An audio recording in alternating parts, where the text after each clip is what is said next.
ரொம்பவே ஈஸியான, ஹெல்த்தியான, டேஸ்டியான ஒரு ஈவினிங் டிஃபன் எப்படி செய்யலான்னு பார்க்கலாங்களா?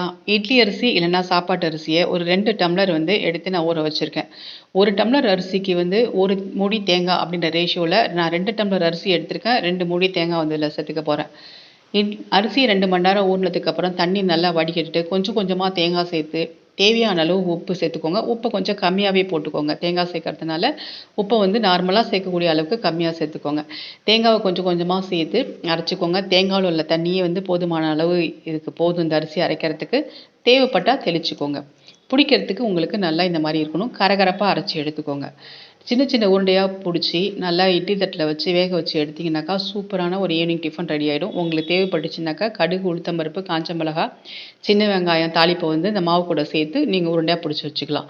போஷாக்கு கம்மியா இருக்கிற குழந்தைங்களுக்கு இத செஞ்சு குடுங்க.